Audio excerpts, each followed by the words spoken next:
Our Father, which art in heaven, hallowed be thy name. Thy kingdom come. Thy will be done in earth, as it is in heaven. Give us this day our daily bread, and forgive us our trespasses, as we forgive them that trespass against us. And lead us not into temptation, but deliver us from evil. For thine is the kingdom, the power, and the glory, forever and ever. Amen.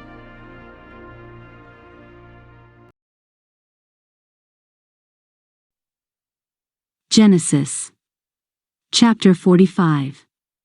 Then Joseph couldn't control himself before all those who stood before him.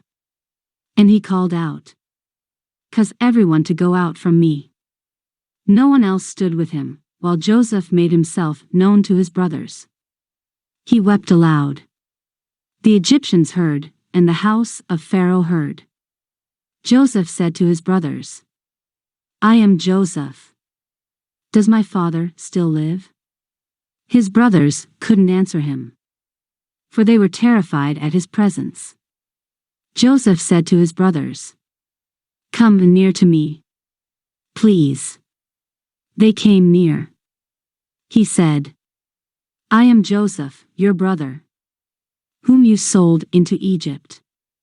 Now don't be grieved, nor angry with yourselves, that you sold me here, for God sent me before you to preserve life.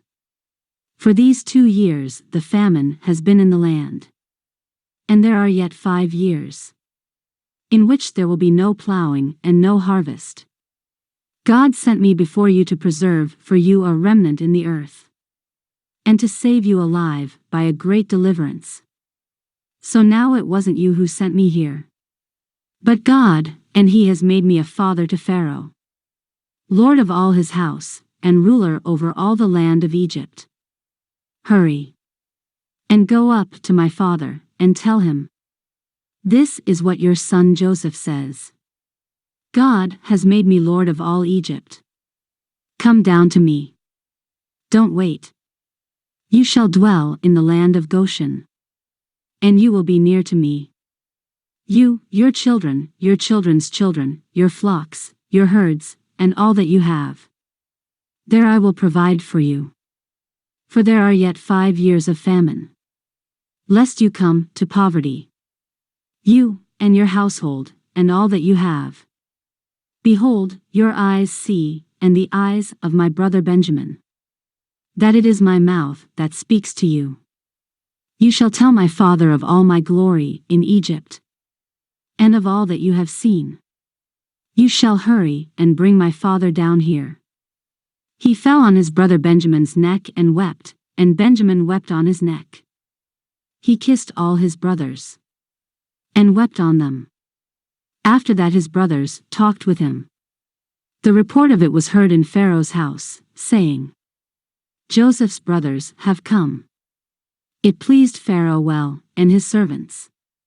Pharaoh said to Joseph, "Tell your brothers, do this, load your animals, and go, travel to the land of Canaan. Take your father and your households, and come to me. And I will give you the good of the land of Egypt, and you will eat the fat of the land. Now you are commanded to do this.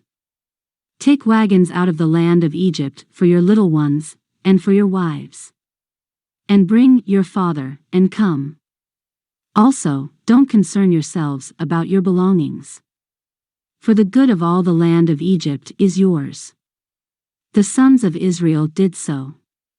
Joseph gave them wagons, according to the commandment of Pharaoh, and gave them provision for the way. He gave each one of them changes of clothing. But to Benjamin he gave 300 pieces of silver and 5 changes of clothing. He sent the following to his father: 10 donkeys loaded with the good things of Egypt, and 10 female donkeys loaded with grain and bread and provision for his father by the way. So he sent his brothers away, and they departed.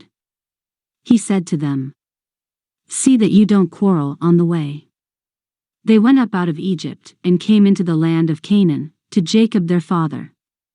They told him, saying, Joseph is still alive, and he is ruler over all the land of Egypt.